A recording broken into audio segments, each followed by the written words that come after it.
Welcome to another Western Ag Life Voices podcast, where we celebrate the people that make up the rich fabric of the Western lifestyle. Please do us a favor and thank the sponsors, because without them, we couldn't bring you these free podcasts.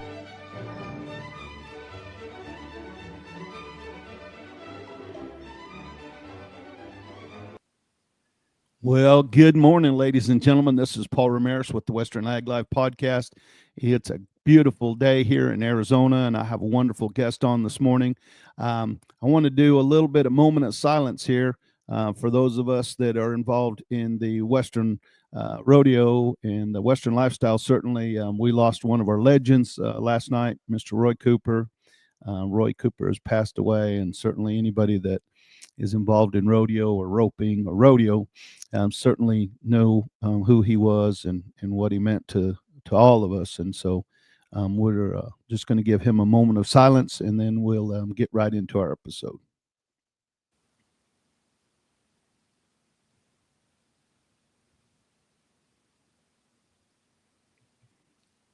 What a great guy Roy was. Well, my guest this morning is Mr. Scott Gore. And Scott, how are you doing this morning? I'm very well. Thank you for having me. Good. Yeah, it's my pleasure. I've been looking forward to it for a long time. Certainly became an appreciator of yours, of you on the social media, and saw the things that you're doing. And I'm a big rietta fan. I collected riettas and rawhide work for a long time, and I love rawhide. Anything to do, I think it's a great medium, and certainly, it certainly plays into the Western lifestyle. Being that, cowboys certainly used the device of a rietta for a historical long time to do their work. So yeah, it's pretty cool. And Scott also teaches, and we'll get into that a little later on, instruction. And so, but it's really great to have you on today. And so we'll just start, little light deal. I'd like to know exactly, kind of where'd you grow up, and what was your young life like? So I was born in central Kansas. I actually grew up on the place that my grandparents built. My dad took it over, and then when my wife Robin and I got married, we took it over. And then about 3 years ago, we were looking for somewhere that the wind didn't blow every day. And so we ended up moving to Missouri, and that's where we're based now. I started braiding when I was about 6. We would sometimes go to help the neighbors move cows or brand calves when I was growing up, and they had the first rawhide gear that I'd ever seen. And my passion for braiding just grew from there. I saw that stuff, and I started poring over some old books that my dad had about braiding. And yeah, that led me to become a full-time braider in 2019. Really? And so your father would do a little braiding himself? He did a couple of small things, but he really never braided much. And so what was his medium what was he using, nylon or leather? What was he braiding with? He really didn't braid a lot. He really enjoyed bit making, and made some spurs and some metal Hondas and things like that. So I think metal was a bit more of his medium. More of his deal, huh? Yeah. So how old again you are when you first start? How old are you when you braid your first thing, your first item? So I started braiding when I was 6, but I didn't really get started with rawhide until a little bit later on. As I got older into high school and was able to start making my own money, I was able to save up and buy a string cutter. And then that's really what led the way for me to get into actually working with rawhide. I did a little bit with some pre-cut string, store-bought string before that. But yeah, I'd say I didn't really do anything with rawhide until I was probably 10 or 12, somewhere in there. And then didn't really get into making a lot of gear with it until later on in high school years. And so what was the first thing you ever braided? So the first thing I would have ever braided out of rawhide was a button on a little pair of reins that I was making. But the first actual piece of gear that I would have made was a rawhide Honda. And even now, people that ask me where to get started braiding, I encourage them to make rawhide Hondas. I just think that that's a great first project for people to start with, because you get to practice so many different things all within that one smaller smaller projects. So it's a great place to get started. Mm-hmm. And so you're saying, Hondo is probably the thing that you like, in of course, in your teaching, and we'll get there in a little bit, but that's one of the first things you like for beginners to try to start with. Is that right? Yes, definitely. Riettas are really what sparked my interest. Our neighbors, they had riettas and some bridle reins and stuff like that. But the riettas is really what piqued my interest originally. There was just something about them. I don't know. I just loved them. I loved to rope from a very early age, and I think that roping with a rietta was kind of seen as the height of sophistication. Yeah, for sure. And so that's really what got me into it. Mm-hmm.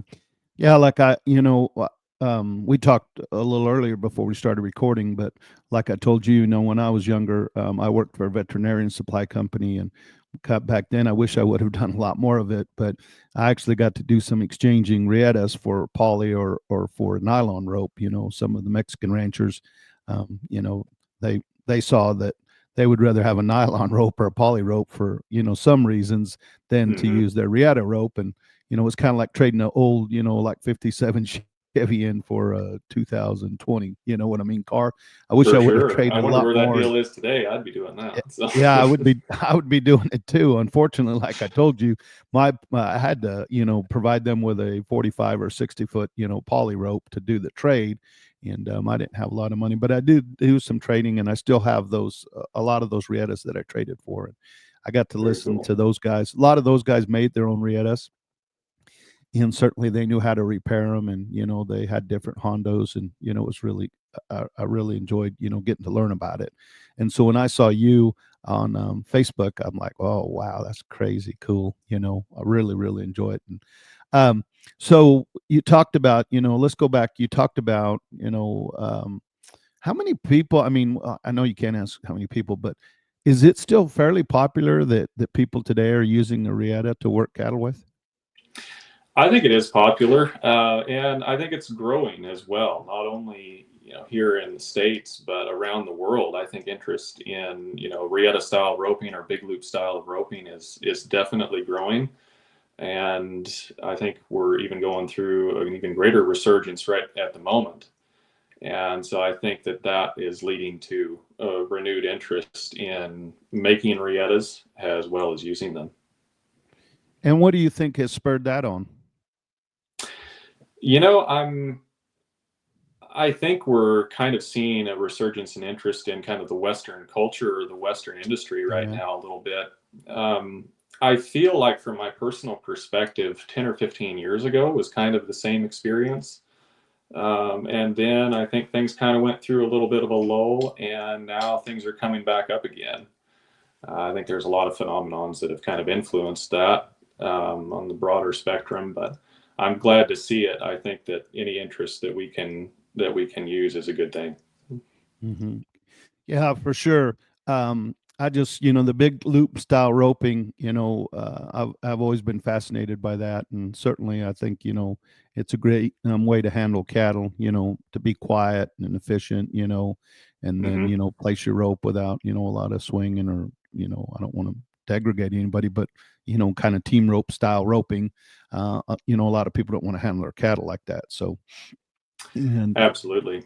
I think that is also a huge reason for that. The interest in it from a traditional and historical standpoint is maybe what gets people into it at the start, kind of in the door. But then the practical aspects of the low stress cattle handling and the horsemanship aspect. I mean, that's what's really appealing to myself, and I think that's what is then very appealing to the broader audience as well. Yeah. So let's start at the very infancy of where a rietta would start. So now, do you tan your own hides, and how do you come across, how do you get your rawhide?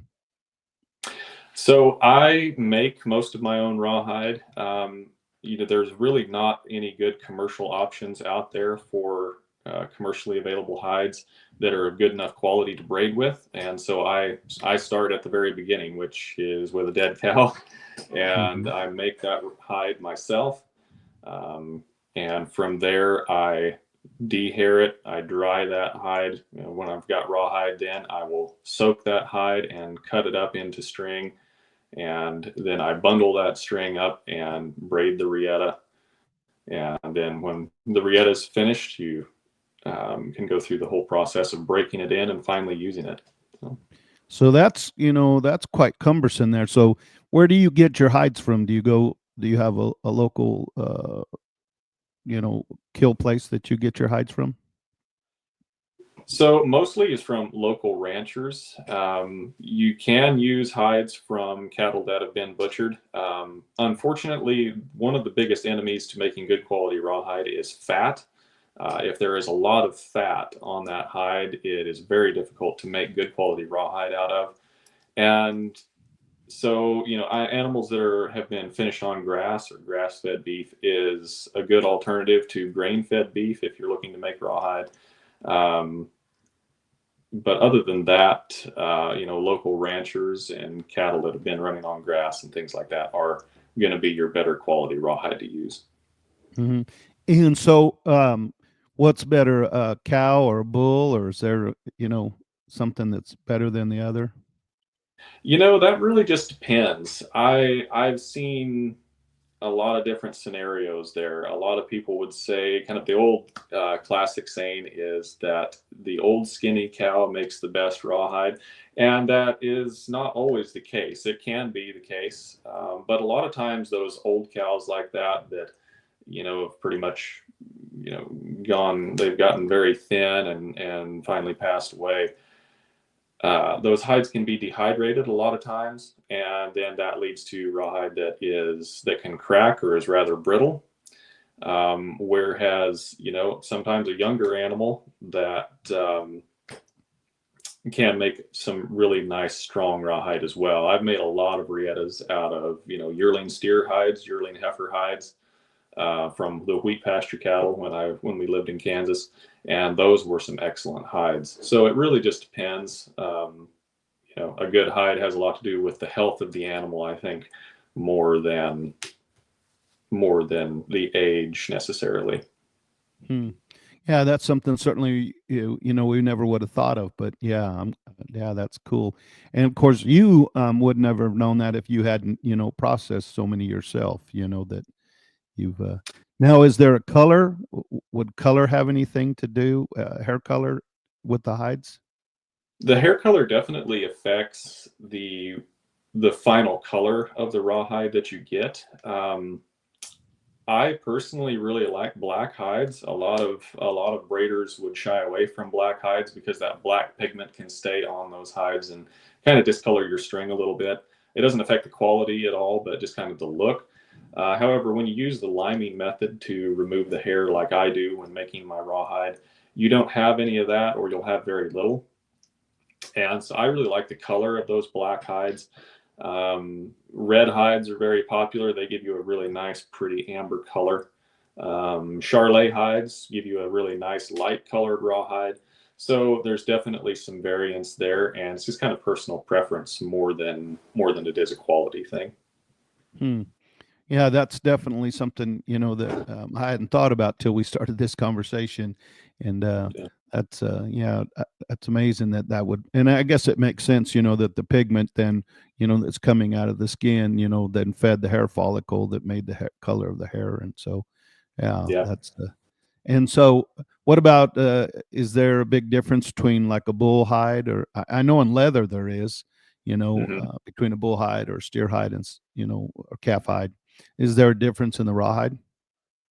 There is. One of the biggest differences that you'll find is the thickness. And this is where it's really important to match the particular hide that you have to the project that you want to make or that you can make from it. A bull hide obviously is going to be very, very thick, and a little newborn calf is going to be very, very thin. And cow hides, older cows can have a lot of variance where they have a lot of thick places and thin places. So there can be a lot of differences like that in your hides. If you're going to make a really nice large rietta, for example, then you might be able to use a bull hide for that because your strings are going to be pretty wide and pretty deep. But if you're wanting to make, the buttons on a pair of bridle reins, for example, or the buttons on a hackamore, then, maybe a calf hide is going to be a better fit for that, because you don't want to split the thickness off of those strings more than you have to make the project, because that can lead to having a weak string and really a lesser quality rawhide in the end. Plus, it'd be a little bit inconsistent, right, when you're feeling it in your hand. For sure. If you've split too much off of those strings, they really lose their feel in their body, which can then definitely affect the feel of the final product. So. Mm-hmm. And just out of curiosity, I'm sure, because, most mammals have, skin, dermis, or is there any other, other animals that you've worked with, like buffalo, or like, any exotics, or horse or mule or donkey? So other than cow, I have used some horse hides, and that can be really excellent quality hides. A lot of the braided items that you're going to see coming out of South America are made from horse hides, and it makes a really nice high quality string there, again, if the animal was healthy and so forth. So definitely nothing wrong with a good horse hide there. I haven't used very many other things. I tried to use some deer hide once, but I didn't have much luck with that myself, although I've heard of people doing it and having good success. What was the issue with the deer hide? So for me personally, the ones that I got were from deer taken in the early season, and they had a lot of bug bites on the hides, which just really affected the quality. Perhaps, though, if you took them later in the season when there was less bugs out and about, then you wouldn't have that, which I think is probably how people are being more successful there. I've had some braiding students tell me that they've used elk and things like that. I haven't done that myself, but I guess they've had pretty good success with that as well. Mm-hmm. And I guess probably goat, or I mean, like we're talking just about. So the bug bites, definitely would have an effect on the rawhide. So like ticks, or any kind of bite marks, affects down to the rawhide. It does, yeah. I mean, Wow. obviously it's just the skin of the animal, and if that's inflamed or has Irritated. imperfections in it, then that affects the final quality of the rawhide as well. So, You wouldn't think that, but yeah, I guess it makes sense, yeah. and so forth. Yeah. Yeah. That's pretty cool. Um, so when you get what about brands? Do brands affect? You definitely have to cut around brands and scars as well. Anything again that's going to affect the surface of that hide is not going to work very well. So the brands, you cut those out. If you have an old scar, if the scar is very thin, you might be able to cut through it like a wire scratch that's healed up, for example. One thing that you do have to watch for is if there was a cut in that hide before the animal died or something like that, then obviously that's not healed up can be a bad place as well that you have to take out. Yeah. Well, the things that go into you wouldn't ever have thought about, but because I know I've talked to leather craftsmen before, and I know that they don't like too many brands on a hide. Yeah, especially saddle makers, and that they'll say, oh boy, that thing was full of bunch of imperfections, I guess. definitely. Interesting. So we're kind of gravitated, we found out, so you also work with leather. What other materials do you braid? So mostly just rawhide and leather. For my leather, I really like to use kangaroo leather. I find that to be just the highest quality leather to braid with myself. And it makes some really nice, like if you're doing wearable things like jewelry, bracelets, necklaces, things like that, or even hackamores. I really like a good kangaroo hackamore on my horses. I think that they're just very functional. They're very comfortable for the horse to wear, and I think they make a really nice hackamore. And so is it easy to get kangaroo hides? It is. I get mine from a place in Texas. There's definitely a lot of suppliers here in the U.S. where you can get them. One thing that I like to do is use drum stuffed kangaroo rather than chrome tan. It's had wax and oils drummed into that back side of the kangaroo leather, and so it cuts up a lot smoother and just a nicer quality than regular kangaroo will. Interesting. And what about, do you ever have, do you have an opportunity to get kangaroo rawhide? It is available on the market, and I have had some people that have wanted to try it. I haven't used it myself, but it stands to reason that it could be a really good quality rawhide for smaller things like button work and things like that as well. Kangaroo leather is a very strong leather, even though it's quite thin. And so I would be interested to try kangaroo rawhide as well. I think it could be quite good. Okay, so let's go back. So you've now pulled the hide off of an animal, and now what's the process when you get the hide off? How are you, do you salt it? How do you start the process of where you're going to convert it into rawhide? So you definitely want to avoid salting the hides if you're going to make rawhide from them. The place that I'm going to start when I get that hide home is I wash it really well. Excuse me. I want to get all the blood and the mud and all the debris washed out of that hide as much as I can on both sides. And then I'm going to put it in a lime solution. I use hydrated lime in a big trash can or a 55-gallon barrel. I put about a big coffee can of lime in there with enough water to cover the hide. And I'm going to leave that hide in there until the hair starts to slip. This is really dependent upon the temperature. If it's warmer outside, the hair is going to slip faster than if it's cold. But I'm going to check that hide every day and come by there and stir it, agitate it, get it turned over in that lime solution. And when it's starting to slip really well, I'm going to pull it out of there and I'm going to push all that hair off. It'll push off really easily at that point. And once I've done that, then again, I'm going to wash the hide really well, just with the hose on both sides, try to wash as much of that lime off as possible. Then I'm going to take vinegar and a brush, and I'm going to scrub that hide with the vinegar. The vinegar helps counteract your lime and get it washed out. Once I've done that, I'm going to wash my barrel out and put some clean water in there and a gallon of vinegar. So just basically a vinegar bath. Put that hide in there for 24 hours.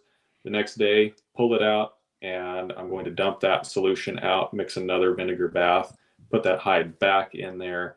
And after it's had its second vinegar bath, then I'm going to pull that hide out and stretch it. And then I just let it dry in the sun, and then that hide's ready to use. And so I guess you buy a lot of vinegar.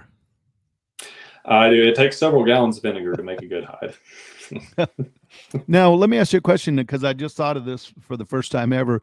So is there a difference between the internal side of the hide and then the hair side of the hide? There definitely is. The grain side or the membrane side of the hide is going to be a lot smoother grain, and the back side of the hide is going to be a little bit rougher. Just like the rough outside of leather, for example. Mm-hmm. So when you start to plait the rietta or anything that you're going to braid, is there a side that you prefer to use then? I always braid with the grain side out on my strings, just the smooth side out. However, I have heard with riettas in particular that you can braid them wrong side out, and it retains a little bit more strength in your rope.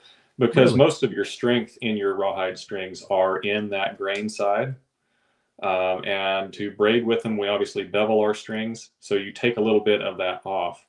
Now, if you braid your ropes wrong side out, then you would bevel the back side of your strings, which would retain that strength within the rope. I've personally never done that. I've definitely heard of it. I think it was definitely common with the Mexican-made riettas like you're speaking of. Mm-hmm. So that is one area where I would possibly consider braiding wrong side out. Interesting. Yeah, there's another thing that I really hadn't thought of until we started our discussion. Would one side be better than the other side? And of course, then you obviously have to keep track of that, or probably your eye is trained well enough now that you know which side you're dealing with. Is there a big difference? It is easy to tell on a mature animal. Just like looking at leather, it's really easy to tell what's the smooth side and what is the back side of the hide. The one place where that can be a little bit of a challenge is if you have some really little calves, like newborn calves or something like that. That can be really good quality rawhide for doing button work and small things like that. But it can also be very difficult to tell which is the smooth side and which is the back side of the hide. One thing that you can do there is use like a silver Sharpie and just mark it, so that you know which side is which. Interesting. Yeah, for sure. Okay, so you've got out now, you've got your hide prep now. So once you get the hide, you've taken the hide off. Is there a tool you take the hair off with? So just to take the hair off, I would just use like a metal bar. Basically anything will push that hair off at that point because it's going to come out very easily. And then on the fat side, do you have to take fat away from the hide too? You definitely want to get as much of the fat and everything off as you can. I usually don't flesh my hides much until they're stretched. When I've stretched them, then at the end of the process, that's when I'm going to focus on fleshing and getting all of that stuff off. I will take off the larger chunks of meat and stuff like that kind of at the start of the process rather than putting that in the lime solution.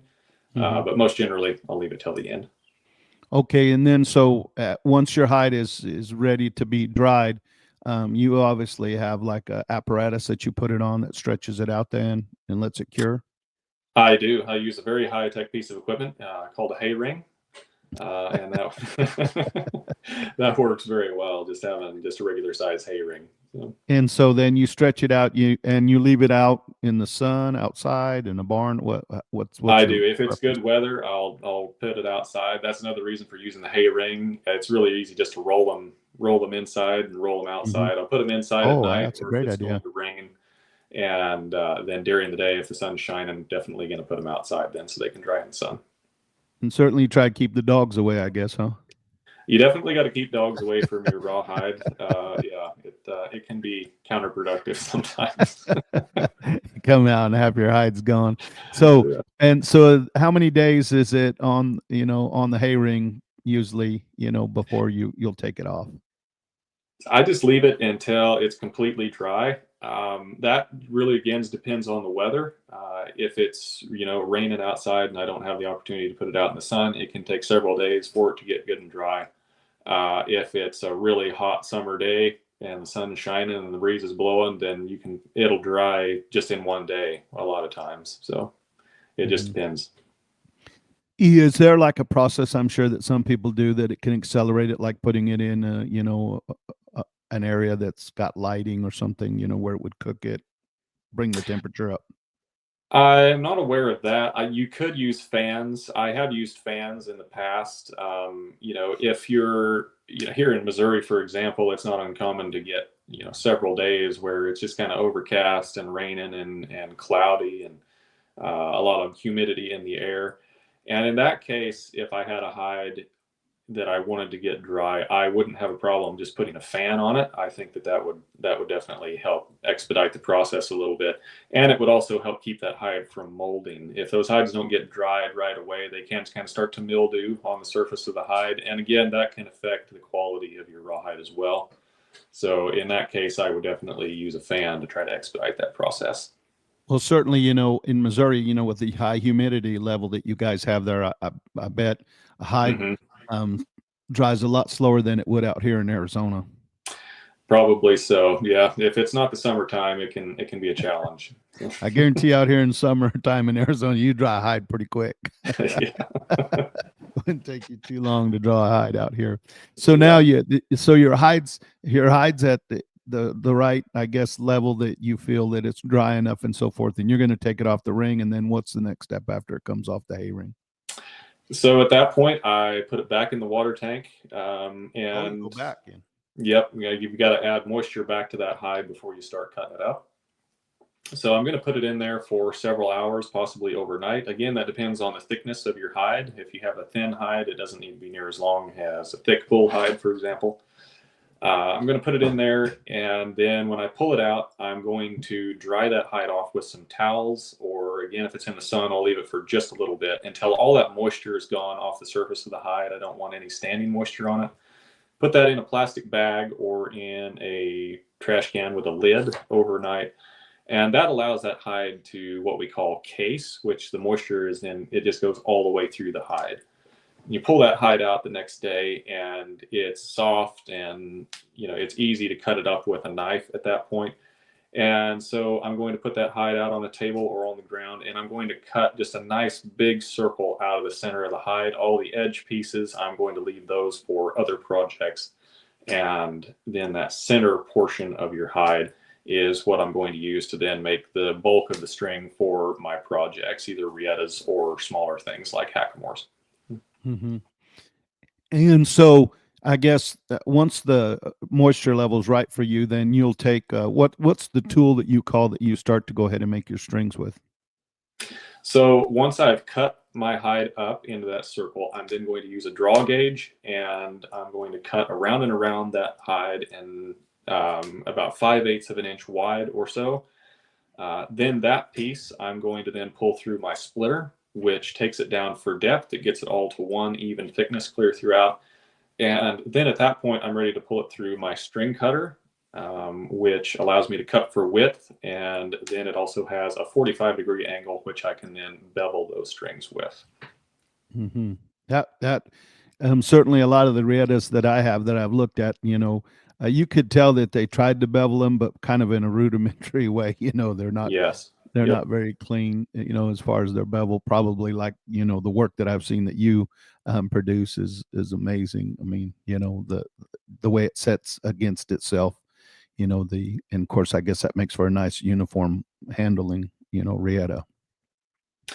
For sure. The more even that you can cut those strings, and the more even that you can bevel them, the more even they'll braid, and then that definitely gives you, a more even feeling rope when you start using it. And so when we're talking, riettas, how can you with one hide certainly you can't make one rietta. Am I wrong in that? A lot of hides I can make a whole rietta out of. Really? If your hides are a bit smaller, I don't have any problem using 2 hides in order to make one. But a lot of times, if that hide's fairly good size, you can get a whole rietta out of it. Wow, I wouldn't think so, but I guess that's amazing. So but then you have to be do you have to be pretty conscious about when you start, then you have to bring another hide into a project that you're already on? Would those normally those go ahead. Are they so different? Because I can't imagine that every hide that you process is the same. You know what I mean? Because there has to be Hides can definitely have hides can definitely have a different feel to them from one to the next. But a lot of times, if they're a good quality hide, and again, you're using the center portion of the hide, which is the best quality portion of the hide, that's going to have the least amount of stretch in it and so forth, you don't really have any trouble, I've found, using 2 different hides to make a rope, especially if you're doing a 6-strand rietta rather than a 4-strand. Most of what I make are 4 strands. But if I'm going to make a 6-strand, you almost inevitably will have to use 2 hides for that. Mm-hmm. Yeah, I could certainly see that. So now we've got you've got your strings all cut. Now you're ready to sit down, and you're going to start, making a rietta. How many? And so most, like you say, we'll go back because you were talking about that. Most of your riettas that you make are 4-strand. Mm-hmm. And so you start braiding the 4-strand. Well, then that is cumbersome project, and I've seen people do it. I mean, how long will it take you, and what is usually the average size of your length of your riettas?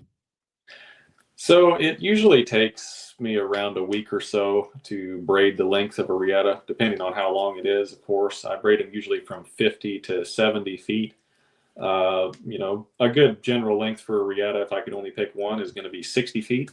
60. But I have used riettas that were 70 plus and even 80 feet long. And that's quite a bit of rope. You definitely don't need that. But it just depends on on what your use is going to be, and also how big the rope is. If it's a really large rietta, then you don't really want to have so many feet of it to have in your hand. But if it's a smaller rope, then you can definitely get around having a little bit more. And so you're saying for you to braid a full length rietta that's 60 feet is almost a week worth of labor? Yeah, just the braiding portion would be. It is pretty labor intensive. It takes a lot of strength and a lot of pushing and pulling to get your braids good and tight and even clear throughout your rope. So just that braiding portion, not being able to braid on it all day, every day, just because of the physical nature to it, it takes me about a week or so to braid one. But altogether, to make one from start to finish, from making the hide to actually getting a finished rope is probably a month or maybe even a little bit more, largely due to having to manipulate the moisture content of your rawhide. Rawhide really has to be at just the perfect moisture content to work with, to cut your strings, to braid with. And if it's not right, then you've got to adjust that before you can move forward with the process. So it's a very time consuming and labor intensive project. Yeah, for sure. And then let's talk a little bit about, I know you make other things other than riettas. So you make hackamore. Mm-hmm. That one is actually kangaroo leather, like I spoke about before. That's kangaroo leather. And so what's the core? What do you use for a core on most of your hackamores? So I almost always use a rawhide core in my hackamores, either a braided core or a twisted core. A braided core is often just a piece of an old rietta, old one that's worn out or something like that. Or you can use a new piece of 4-strand braid and so forth like that as well, depending on the feel that you want the hackamore to have. This particular one in the picture had a twisted rawhide core. I really like those twisted cores because, the way that you make those, you sand them with a belt sander, and then you finish them by hand sanding, and you get just a nice smooth core. And they really are a nice surface to braid over then. And man, this must be so tedious, where I see in the noseband in this hackamore, that's a lot of work. It takes some time for sure. Yeah. How long would it take you to do a noseband, just that portion, on that hackamore? Probably on a nose button like that, I've got around 10 hours just in that, I would say. Uh-huh. And so how many strands would you start with when you start that? How many strands of leather do you have? So I would start one like that with about 8 strings. And the way that you do that process is I've got the foundation on the hackamore body ready for that button to be put on. And I'm going to take those strings and I'm going to double them. And then I'm going to braid them down that foundation over one under one. And when I get that foundation covered, you then turn half your ends back and you go weave them back through that button. And then you've got 8 strings on either end of your button, and then you take those 8 and you weave them back through again to where they meet in the middle, and then that's your finished button as you see there. So it's quite a long process to get from one end to the other. Yeah, man, I don't know that I could ever sit still that long to do that or lose focus, or I can guarantee if I sat down with that, it would not come out looking like that. And then also you make buttons and horn knots, and what other things? Yes, so this is actually a hanger for a hackamore that a customer ordered last year, and he wanted a custom braided hanger to go on it. That hang Yes. on that hackamore. And did you also make the hackamore? I did. Yep, I braided that hackamore, and then I made the hanger to match. So. Wow. That's, I mean, really, that to me, I know people appreciate all kinds of art, but to me, that's just, and you made the whole hanger complete. I did. Yep. I braided the individual pieces there for the hanger, and then incorporated those custom rings that he commissioned from another maker. And then I put all the buttons on as well. Wow. It's just, I mean, that's art in my opinion. I'd rather go, and just set it instead of going to art gallery. I'd rather go to, just look at the craftsmanship. It's just absolutely incredible. So, what about and so do you ever make anything out of nylon or paracord or any other mediums you use? When I was first starting to braid, I definitely used a lot of paracord. And even now, if somebody's wanting to just learn the basics of braiding, I encourage them to use parachute cord because it's just a great durable material to use. You can, braid it and do it again and over, and you don't wear it out. But nowadays, I really don't do anything with parachute cord or really any synthetic materials. So pretty much use Like I was, rawhide and I was telling you, and at some point in time, I'll send you some pictures on Facebook. But some of the Mexican cowboys that would come up that I would deal with, they would take our old, what let's just say old team roping ropes that were used. Team ropers were done with them. They would buy those and take them back to Mexico and then take them completely apart. And I mean, take them down to, to their first strand, in those ropes. And just Yep. some of the stuff that they would braid with those things, just absolutely. I mean, they'd make headstalls, they'd of course make horn knots or just, I mean, all kind reins, bridle reins, of course, but Yep. all kinds of stuff. And just, I really appreciate the fact that, they would take an item that we were basically done with, but they would go and rejuvenate it and make, a whole new item from that.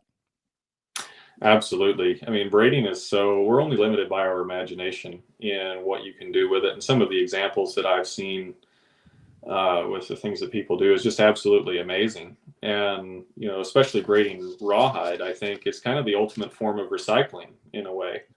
You're taking True. taking the hide of a deceased animal and creating something from that, could last hundreds of years if it's cared for. Mm-hmm. And so we kind of went into, the total evolution about how we work to hide. And I want to talk a little bit about now into how you got going. So you're saying, you were 12 years old or so, you made your kind of first item. When did you kind of know that this was kind of going to be your career, that this was going to be something you were going to do as a career, as a livelihood?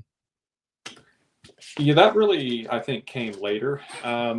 When I first got married, we had a small place there in Kansas, and we ran red Angus cows.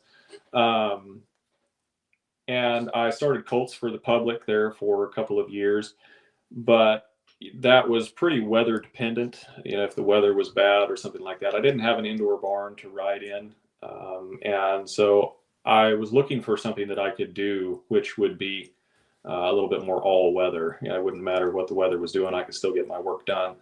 So, the braiding was something that I'd done for a long time and obviously have a passion for it. And I was lucky enough to be able to turn that into a full-time business, which allowed me to move, inside a workshop so that I could still run our place there with our cows and, have a business as well.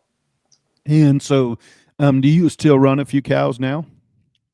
Here in Missouri, we haven't had cows, but we're hoping to get back into that here in the near future. Yeah. Well, that'd be expensive to get back in now. It would. I'm not sure that now's the moment. Yeah. I'm not sure now's the moment. Yeah, to get a 2-3 year old female now, yeah, she's quite pricey. So anyway, Definitely. so now you've decided. How did you get in the very beginning? How did you get your word out? About what you were doing. Did you word of mouth, or how did people start finding out about what you could do? So from the time I really got started braiding, when I was really starting to produce some things, just a couple years in, where I could sell them and make a little bit of money, I started doing social media. Back then, it was just Facebook, and then so I started growing my audience way back then, and it's just grown from there. And that's been an incredible resource for me to reach a lot of people. And my abilities to create better and better content as my work has also grown as well, has really just allowed us to reach a bigger audience than I ever thought that we could. And we're on several different social media platforms now, and we just have a ton of followers, and it's worked out very well for us. Yeah, well, I think they appreciate the quality of your work. Certainly, lends itself to people wanting to follow you. Yeah, amazing.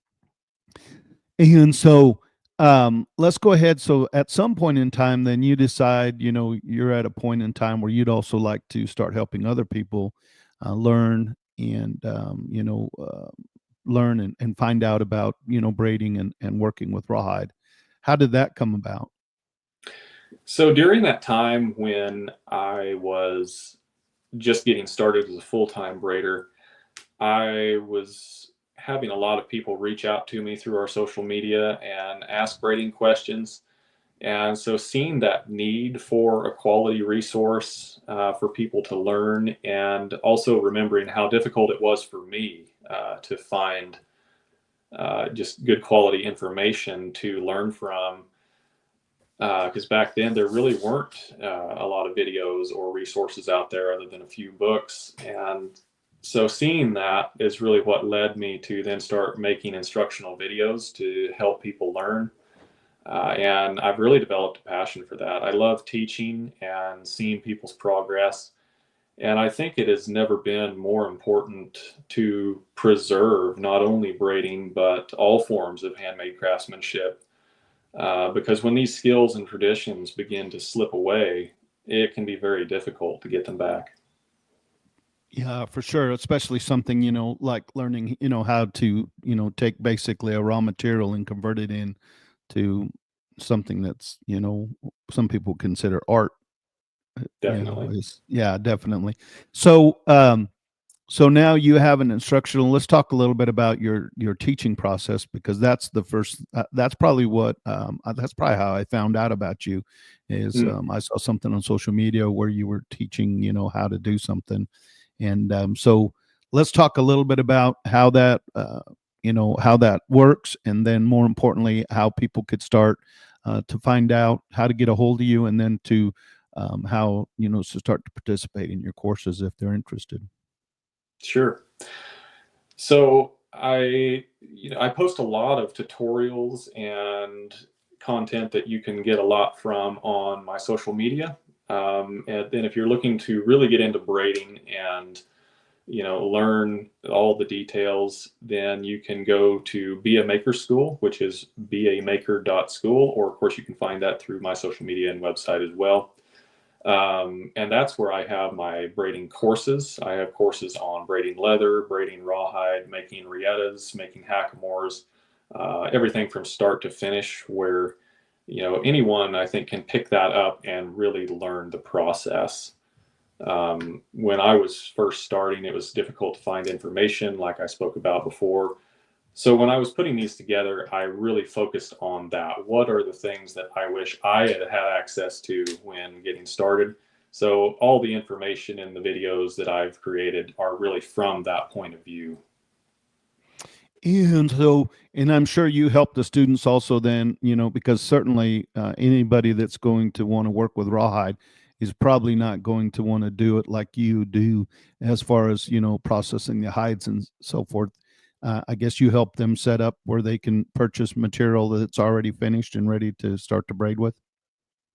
I do. I'm definitely, I can help give people resources for that. My courses also list the resources where they can find all the tools that I make and the material as well.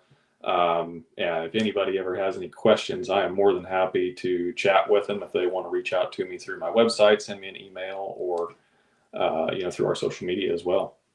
Mm-hmm. Yeah. Yeah, that would, I'm sure probably most of the people that you help are not going to process from the very beginning like you do, correct? A lot of people just aren't set up for it. Yeah. I've had people that, they live in an apartment and they want to braid, but they just don't have access to it. And at that point, it's time, or it's good to either do leather, because leather is a purchasable product, obviously. Or if you can't make it, there are a couple places that you can purchase some ready-made rawhide from. And I do cut some custom string as well if somebody needs some ready-made string to braid with. So there's definitely options there. So you don't have to get into making the hides if that's not something that you're set up for. I think that's a big misconception with people, is that, braiding rawhide is they've got to do the whole process. And that's not necessarily true. there's Mhm. definitely ways around that. And leather braiding as well. I love to braid leather. It's a great medium, and it's readily available. Perfect. So people can kind of follow your courses and you set up. Well, is there a course where you will show them exactly how to make a rietta from start to finish? There is. Yep. I have a rietta making course where we show that from start to finish. I have a hackamore braiding course. I have just an intro to rawhide braiding course where, if you've never braided anything in your life, you can start there. Or if you're more interested in leather, I have an intro to leather braiding course as well. So. Perfect. And I'll try to provide a link into your website through the social media outlay that we're going to put for this podcast. So hopefully you'll be able to get a hold of them. But again, if they're just listening right now, tell our listeners again how they can get to your website. So my website is scottgorerawhide.com. That's my braiding website. And it's Scott Gore Rawhide on TikTok, YouTube, Facebook, and Instagram as well, if you want to catch me on social media. Or you can go to my other website, riettaroping.com, if you're interested in learning more about just roping with riettas. Or my rietta roping platforms are on all the social media ones as well. So. Oh, I didn't know that. So you actually show rietta roping, how to use the rietta and so forth? I've kind of branched into that with my video making and social media this year. I love to rope with riettas. It's very gratifying to rope with a rietta that you've made. And so it's always been I a can't passion imagine. of mine. Yeah. And Yeah. so I've branched into, helping people improve their roping through videos and instructional programs there as well. Well, I always remember, and I've never, to be honest with you, I've never roped an animal with a rietta. I've used a rietta to, rope a dummy or something, but I've never roped a live animal. But in talking, with cowboys and that use those on a regular basis, it seems to me like, once you rope them, really that, a lot of people, attribute that be the hard part is catching them. But according to those, cowboys that use those on a regular basis, that's not where the work really begins. The work begins after you've roped them to try to maintain the rope in a manner with the animal to subdue them in a way that's not going to break the rietta. That's absolutely true. And really not only just roping with riettas, but especially in this big loop style or rietta style of roping. If you head, for example, if you're going to head an animal and then your partner or whoever you're working with is going to come in and heel, 80% of their success is dependent upon how well you can handle that as the header. So we all have to work together and improve our skills. And being able to slide rope to not break your rietta. Riettas are very strong. They can take a lot of pull. They can be used, but they can't really stand to be jerked on. So that's why we use a slick horn instead of having rubber on our saddle horn, so that you can slow that rope down gradually. And all these things work together really for the betterment of our horses and for the betterment of the cattle. Sure. Yeah. And like they would say, because a lot of them, would use a brass horn or a pewter horn, you know what I mean? Because they're going to run a lot of rope after they've caught it. And but then the heck of the deal is you don't want to break your rope too, because then that animal's gone. That is and true. You're left with a broken rope. So the purpose of you being there now is kind of null and void. You broke your rope, and now, and so, So those guys, I'm sure those guys once, they're pretty handy in catching, but also, it's kind of a craft right there then to manipulate, that rope in a manner that subdues the animal, where everybody's still in, I guess, contact, right? It absolutely is. It's a craft, and it's a skill. It really is a skill to not only learn the roping, but the stockmanship and the horsemanship to go along with it. And it's a lifelong journey. It's not a destination for sure. Well, and then too, those guys, when you see those guys that are running that rope, they also have to make sure their coils are feeding into their hand. And I mean, there's a lot going on there when you see somebody doing those things. A lot of moving parts for sure. Yeah, for sure. Well, listen, gosh, I told you we'd be on 30 minutes and it's almost been an hour. I apologize for taking your time like that. That's all right. I've had a great time. Yeah, I have too, and I sure learned a lot. I thought I knew a lot, but now I guess I've learned a bunch today, and I really appreciate you coming on. And I'm going to put a link out so that people that want to learn or find out more about Rietta, or shoot, I just like to watch, your videos, just the craftsmanship that you have, and the, the quality of material that you're building is just amazing. And so I just like to watch that as a whole. And it's kind of, to me, it's just like watching someone paint, or, watching a craftsman, in any medium that they would be involved with. So I want to commend you on that. Thank you for coming on today. And hopefully, I'm sure listeners have learned a lot. I learned a lot. There's so many things that I didn't know about rawhide now that I do. And I appreciate you being patient with me and answering my questions nicely. Absolutely. No, thank you so much for having me on. I greatly appreciate your interest and all of your listeners' interest in handmade craftsmanship. It really means a lot, and it's for the betterment of our world. So thank you all so much. And like you say, the Western lifestyle, and handling livestock, stockmanship and stuff like that is so important. So I want to ask you a parting question here as we part. If you had the opportunity, we didn't talk about, and maybe I'll ask you real quick before we finish. Was there some mentors that you had that, in the very beginning that you kind of leaned on, or that, were accessible to you, that you felt played, a role in helping you? There were a lot of people who were helpful in fielding phone calls and things like that when I was first starting out. Back in those days, one of the best resources, and a great resource that remains today, is the TCAA, the Traditional Cowboy Artists Association. No matter what discipline of the Western craftsmanship that you're interested in, they have been a great resource, and all of their members are more than happy to help. And so all of those guys really helped me a lot when I was first getting started, and I just thank them all so much for all their dedication to the craft. All right. And so let's say you had past, present opportunity to sit down and have a cup of coffee with who you deem to be probably the best braider in the world ever. Who would that be? Gosh, well, I would say two people, maybe. Obviously Ortega would be a very interesting conversation, because a lot of our, he really in the United States anyway, really is the person who brought it from a utility to an art form, I feel like. But then also Bill Dorrance, I would love to have the opportunity to meet him. Obviously he was very passionate about braiding riettas too, but also his roping and his horsemanship. I would love to have had the conversation to meet him, and would jump at the chance for a conversation today. So I didn't know. So Bill made riettas himself? He did. He was probably more known for his braiding and his roping. And maybe, his brothers were more known for their horsemanship, I would say, but all of them were very, very dedicated horsemen as well. Yeah. I've seen a lot of Ortega's work, and wow, it's just amazing, beautiful. I mean, it's art. I mean, there's just no getting around it. That's art. Absolutely. Yes, sir. Well, listen, Scott, I'm going to let you go so you can go ahead and start to braid something.